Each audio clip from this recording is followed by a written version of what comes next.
Hey Joe fans, I'm John Setzler. Welcome back to the Kamado Joe Cooking Channel for our December installment of Joe Talk. This installment of Joe Talk, I'm going to call this the Boston butt issue because we are going to spend a little bit of time talking about Boston butts. I get a lot of questions about cooking Boston butts, and I want to share some of my experience and some of my ideas with you that might help you with that. But before we do that, we're going to kick off with some pictures that you guys have posted to our Facebook page. We really enjoy seeing these, and we encourage you to keep posting. So the first one I've got this month is from Ryan Forsman. This is a Thanksgiving leftover pizza that Ryan made with some turkey and potatoes and gravy and bacon, and man, it looks really good. It's actually pretty unique. I've never seen one done quite like this before. And Ryan, thanks for posting that to our Facebook page. That looks really delicious. Our second picture comes from Mike McCann, and these are called Tuscan onion bombs, and he posted a link to the Stephen Rachlin recipe for these onion bombs along with this photo on our Facebook page. And I'm going to have to say I'm going to have to try these. They look really, really delicious. I can almost smell that cooking as I look at that photograph. I love onions. I love to grill onions and smoke onions, and you may have seen some of my onion video before, so that one's definitely making my to-do list, so I appreciate that. Our third picture comes from Stephen Weeks. Stephen picked up a Joe Jr. at the Kamado Joe Scratch and Dent sale at the Kamado Joe main offices this past weekend, and he's got us a nice picture of his new baby strapped into the seat of his car for the ride home. Lots of grills. I think they moved a lot of grills down there, a lot of once or twice used grills, and some that had some cosmetic issues. They sold those at a pretty deep discount over the weekend. Number 4 comes from David Goss. David and his son are preparing a couple of steaks, it looks like, there on his Kamado Joe, and he's talking about getting his son involved in cooking at a young age, and we always love to see that, so keep posting those pictures. Number 5, Courtney Davis has 2 20-pound turkeys on the Big Joe, and that's I didn't know if you could get 2 on there like that, but obviously we can. That's a tight squeeze there. It looks like, though, it worked fairly well. Those turkeys look good. We had a lot of really good photos. I wish I could show you everything that everybody posted from their Thanksgiving cooks. There's just not enough time. There's a lot of pictures. You'll have to come to the Facebook page to look at those and check those out. But Courtney got 2 20-pounders on, so thanks for posting that photo. Number 6. Michael Stratton posted a picture of his Big Joe in this beautiful homemade table. Lots of people are making their own tables to put their Kamado grills in, and I thought this one was particularly nice. That's an excellent looking build. Number 7, Doug Keller. Doug has some spatial problems in understanding how big of a pizza he can fit on his pizza stone, but we got a solution for you, Doug. There is a larger pizza stone out there, so we'll look forward to seeing your next pizza cook. That pizza looks good, though, even though it doesn't fit on the stone. I'd tear into it, so thanks for posting. And number 8, Fred Jennings posted a picture of his Thanksgiving turkey. That looks really good also. Talking about turkey just for a moment, I have never been a big fan of turkey itself until I started cooking these things on the Kamado grill, until I actually learned how to do it properly with the brining, and man, they're just so delicious. They're so much fun to cook, and I enjoy cooking them at Thanksgiving, especially when they're on sale. Turkeys are easy to get inexpensively this time of year. So number 9 comes from Chris Allen. Chris has got a 9-pound Boston butt on his Kamado Joe Jr. So that just goes to show you that the Kamado Joe Jr. may be small, but it is fully capable of cooking something like this. I haven't cooked a 9-pounder on mine, but I've cooked an 8-pounder. Didn't have any trouble with it at all. And number 10, last but not least for this month's photos, is from John Appleseed. John's got some spicy beef stew going in a Dutch oven on his Kamado Joe. The Dutch oven cooking on the Kamado Joe is a lot of fun. It's turn your Kamado Joe into a charcoal fired crock pot with a Dutch oven, and that beef stew looks really delicious. So that's going to wrap up our photograph parade for this month. But like I said, guys, keep posting them. Post those to our Facebook page. We enjoy seeing what you're doing, and we're going to feature some of those every month in this video clip. So now I want to spend some time talking about Boston butts, and I want to answer some of the questions that I get most commonly. Most people, when they get into smoking for the first time, they're looking for something to do that's not too complicated, that's easy to cook, something that's difficult to mess up. And I always recommend the Boston butt. It's a very forgiving piece of meat. It's hard to mess it up. You can mess it up, but it's not hard. It's not easy to really screw up a Boston butt cook. There's a lot of myths involved with what you want to do or how you want to do this or how you make it work. And there's a lot of confusion that comes into play with Boston butts and briskets especially, and ribs, the three big barbecue meats. And it's because people do a lot of reading online, and a lot of people want to go one way or the other. There's two camps when it comes to cooking this kind of meat. There is the camp that I like to be a part of, that is the camp who is making meat to put on your dinner table to feed your family and friends. The other camp is the competition cook camp, and it's hard to make the distinction here. Both of these camps make excellent quality barbecue, but the competition style camp is cooking to a set of guidelines that is very strict, it's very demanding, and they're cooking for a judge who is going to take one bite of their food, and that's it. And there's got to be a lot of things happening. There's a lot of guidelines that are set when you're dealing with competition barbecue that simply do not matter when you are cooking barbecue to put on your table at home. And I'm not going to get into all the details of what competition judges are looking for. Some of those elements do come into play on your dinner table, but most of them don't make a hill of beans worth of difference when it comes to putting barbecue on your dinner table. So we're going to look at my camp, and I'm just qualifying this in the beginning because I don't want a bunch of comments coming back saying, well, that's not how you do this for competition barbecue. We're not talking about competition barbecue here. I'm talking about what it takes to do a great Boston butt that will make your mouth water and it will impress everybody on your dinner table.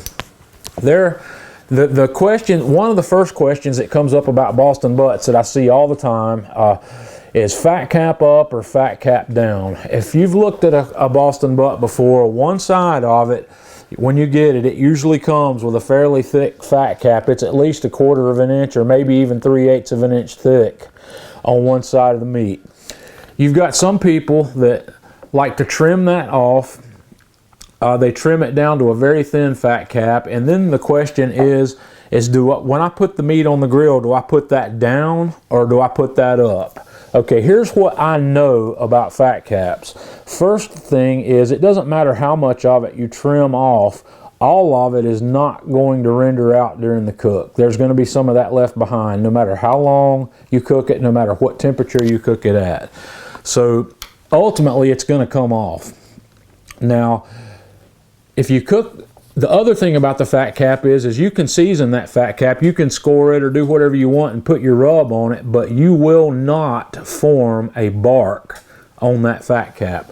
The bark and the rub that you put on there will not set up as a bark. It will not set up anything like a bark. So personally, I like to trim the fat cap almost completely off because I like the bark. I trim mine to where when you look at mine, you can't tell it was there to begin with when I'm doing this to feed people here at the house. I take it completely off. Now, there's one school that they'll trim it down to maybe 1/4 of an inch, and they put the fat cap down close to the grill, and their reasoning behind that is that it protects the meat from the higher heat level. And whether or not that's actually true, I can't tell you, because I've done this both ways and I can't tell a bit of difference doing it one way or the other. The other camp likes to put the fat cap on the upper side, and their theory is that as that fat renders, it bastes the meat while it's cooking, which may be true, may not be true. I've cooked it that way and I can't tell any difference. The one thing I do know is when I have cooked fat cap up, it is a fact that that fat renders and it does baste the meat. And I also believe from my experience that as that fat's rendering and basting the meat, it's fine, but it's also keeping my bark from setting up the way I want it to. I wouldn't baste a Boston butt with anything while I was cooking it. I might spray it with water occasionally, and we'll talk about that later, but I don't need to baste that meat. This meat is such a high fat content meat, it does not need basting. You don't need to worry about basting something that's somewhere between 40-45% fat to begin with. It's self-basting while it's cooking internally. There's no advantage to basting it while it's cooking. So you can go either way. You can go fat cap down, you can go fat cap up, or you can trim all the fat cap off, which is what I do because I prefer to get a bark on that surface that I won't get otherwise. So that about covers the fat cap. Some people like to inject their Boston butts, which is fine. You can make your own injection. There's lots of injection recipes online that you can go search, Google for. You'll find a lot of ideas. Most of these injections are combinations of apple juice and cider vinegar that may have salt and sugar and various other flavorings in them. And yes, that does bring a different flavor profile to the meat. And I've done lots of different injections. Some of the ones I've done, I've used pineapple juice. I've put Grand Marnier in Boston butts before to see what kind of flavor profile I could come up with. There's a lot of different things that come up. You can try it. I highly recommend trying it. Don't avoid it. It's something you want to do, and these are things where you learn from experience. I've probably cooked, I don't know, I've cooked well over 100 Boston butts, and I've tried a lot of different techniques, so I kind of know what I like.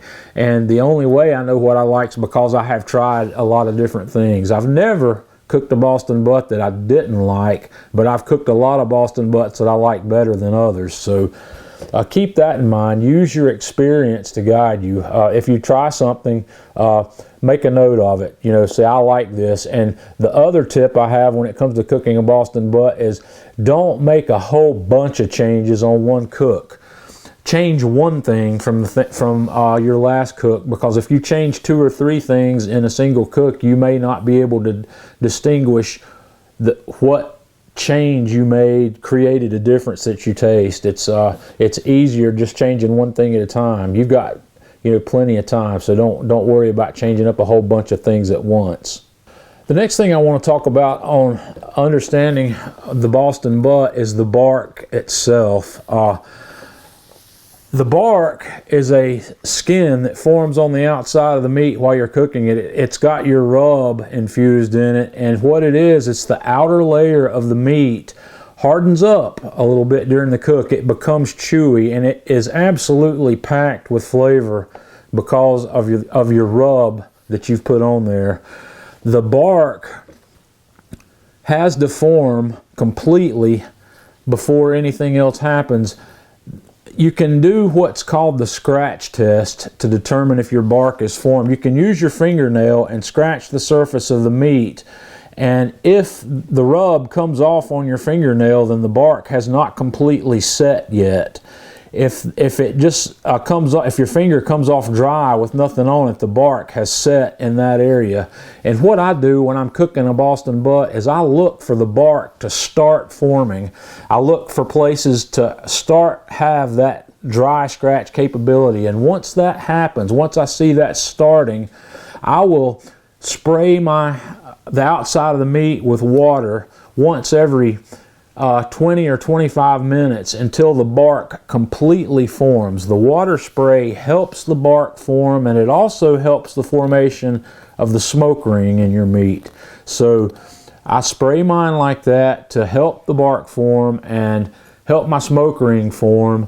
And once the bark has completely formed, and where I have that dry scratch all over the outer surface of the meat, that is the point where if you are going to foil your Boston butt during the cook, that's when it needs to happen. If you foil before the bark has completely set up, the bark will not completely set up after it goes in the foil. Now that brings us up to the last point I want to talk about on Boston butts. The question is, do I foil or do I not foil? Okay, there's some people that like to do it, some people that don't. Some people use a dirty word in my book and call it a crutch. I don't think it's a crutch, and I'll explain why here in a minute. The people who like to foil their butt, what they're doing is once the bark is formed to their satisfaction and the color on the outside of their butt has formed to their satisfaction, they foil the meat and finish the cook in the foil. And that does several things. When the meat is foiled, the bark is not going to get any darker or any tougher because it's going to be cooking in a higher moisture environment. And there's also another myth that comes up here, is that if you foil your meat, it turns your bark to mush.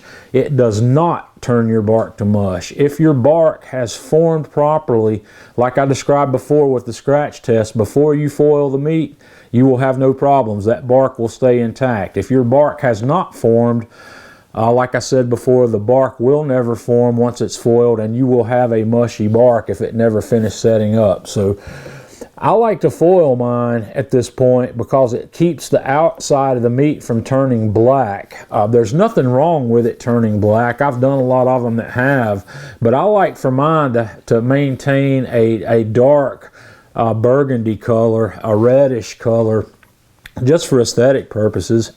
It looks good and it really tastes good as well. So those are the main things I wanted to talk about when it comes to cooking a Boston butt. The final thing is when is my Boston butt ready?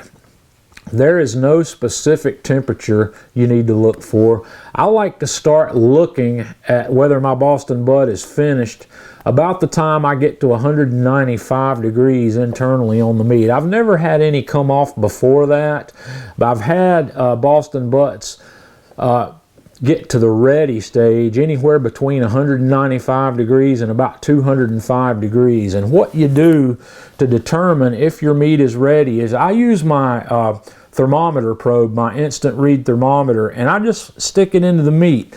And you'll know when you're getting to this point. It's called probe tenderness. And what needs to happen is when you stick that thermometer probe into the meat, it needs to slide into that meat with practically no resistance. There's going to be little to no resistance as you slide that thermometer probe into the meat. If you're having to push the probe with any force to get it into the meat, it's not ready to come off yet. And this is a part that takes patience. It takes a while to get the feel for what this is like. But let me tell you how to start seeing this ahead of time. Your Boston butt's got a bone on one end of it. It's got the shoulder blade bone on one end of it, but out on the end opposite the shoulder blade, out near the edge of it, it's going to get probe tender at that point before it gets probe tender up on the bone side. So start testing out there once your internal temperature gets up to 195 degrees or so, and you'll see how easily that meat probe or that thermometer probe slides into that meat, and you'll get a feel for that out there before it's ready up on the bone end. And then just work your way back toward the bone, and you'll see that it's tougher up there, but you need to leave it on the grill until that entire thing gets probe tender. And at that point, that's when it's time to bring it off the grill. What I like to do at that point is I have a double layer of aluminum foil set on the side table of my grill. I use a couple of spatulas or my gloves or whatever and lift the butt off the grill and set it on the foil. I wrap the foil up around it, and I don't close it up completely right there. I'll let it sit there for 15 or 20, maybe even 30 minutes, and I'll leave my thermometer in it, and I will let the temperature of that meat come back down to say 180 degrees, because at this point, once I know I'm probe tender and my meat is done, I don't really want it to continue cooking at that point. I want to stop the cooking process and not overcook the meat. So I let it sit there, like I said, 20 or 30 minutes just in the foil with the foil open.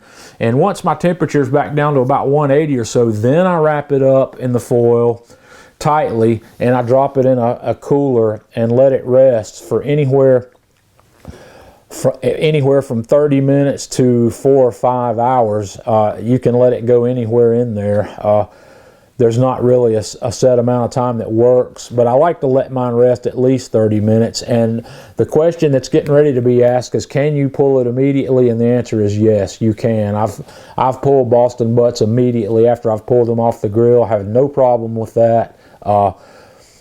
I like to let them cool a little bit, but you can go ahead and pull it immediately. If you're going to serve it immediately and all of it's going to be consumed immediately, yes, you can go ahead and eat it. If I know I'm going to be putting some of that away and putting it in freezer bags and saving it for later, I like to rest it. I don't like to pull it immediately, but like I said, if you're going to serve it all right away, yes, you can go ahead and pull it immediately and not rest it. So I think I've covered the major points of cooking a Boston butt here. If you have any additional questions or want to talk about anything that I may have left out here, leave me a comment on the video. Let me know, and I'll answer any questions you have about cooking Boston butts. And once again, I want to encourage you to try different things. The only reason I know that these things I've told you here, what works and what doesn't work, is because I've tried it myself.